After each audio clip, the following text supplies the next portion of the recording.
আসসালামু আলাইকুম এভরিওয়ান, কেমন আছেন সবাই? আশা করছি সবাই ভালো আছেন। শীতের সবজি বাঁধাকপি দিয়ে এই পুরিটা বানিয়েছিলাম। খেতে যে এত মজা হয়েছিল, বাঁধাকপির পুরি যে এত মজা হয় সত্যিই আগে জানা ছিল না। যে খাবে সে তো আফসোস করবে কেন আগে খেলাম না, আর যে না খাবে সে তো আফসোস করবেই। বানানোটাও খুবই সহজ, চলুন দেখে নেওয়া যাক।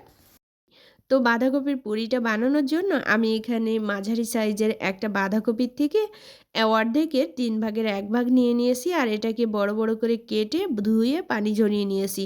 এখন হচ্ছে একটা চপারের ভিতর দিয়ে চপ করে নিচ্ছি। তো এই কাজটা আপনারা চাইলে বটি অথবা ছুরি দিয়েও করে নিতে পারেন, তবে চপারে করলে হবে কি কষ্টটা একটু কম হবে। আর দেখুন চপারে চপ করার কারণে কত সুন্দরভাবে মিহি হয়েছে। এখন এর ভিতরে হাফ চামচ মতো লবণ দিয়ে মেখে রেখে দিচ্ছি, যেন বাঁধাকপির যে এক্সট্রা পানি আছে এটা বেরিয়ে আসে। তো বাঁধাকপিটাকে আমি এক সাইডে রেখে দিয়ে এদিকে অন্য একটা বোল নিয়ে নিয়েছি, আর বোলের ভিতর দিয়ে দিচ্ছি 1 কাপ আটা।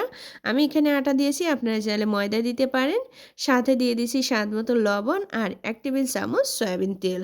তো এখন হচ্ছে খুব ভালো করে তেলের সাথে আটা মেখে নিতে হবে। হাত দিয়ে এভাবে ডলে ডলে আটাটা মেখে নিতে হবে, যেন তেলের সাথে আটা খুব ভালো করে মিশে যায়। যখন আটাটা মোট করলে দলা হয়ে যাবে আর ভেঙে দিলে ঝরে পড়ে যাবে, তখন বুঝবেন যে আটাটা তেলের সঙ্গে খুব ভালো করে মিশিয়ে নেওয়া হয়ে গেছে। আর এভাবে আর তেলের সঙ্গে আটা মিশিয়ে নিলে পুরিটা খুব ভালো খাস্তা হবে।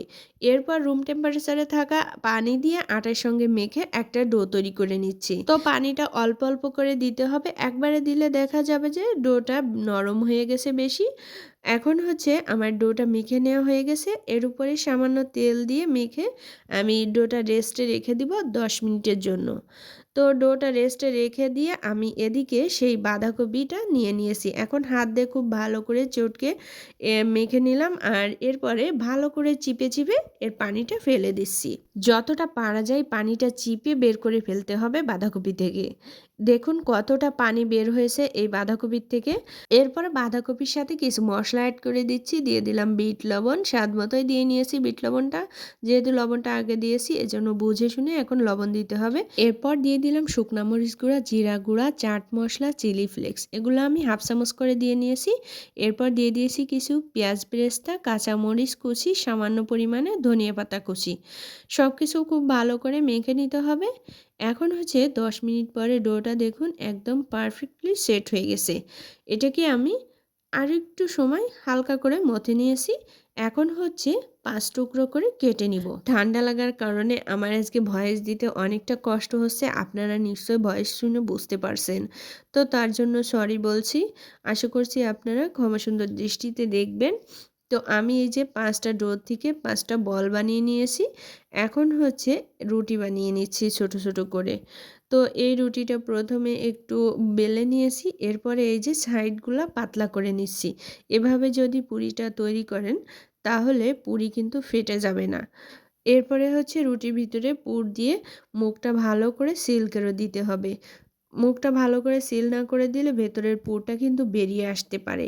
এরপর হাত দিয়ে হালকা করে চেপে চেপে পুরি বানিয়ে নিতে হবে।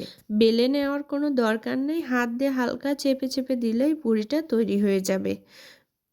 তো এই যে আমি বানিয়ে নিলাম পুরিটা, আর এভাবে করে আমি সবগুলা পুরি বানিয়ে নিয়েছি। তো তেলটা মিডিয়াম হিটে গরম করে সবগুলা পুরি আমি তেলের ভিতরে দিয়ে দিচ্ছি। চুলার জালটা রাখতে হবে লো টু মিডিয়াম হিটে।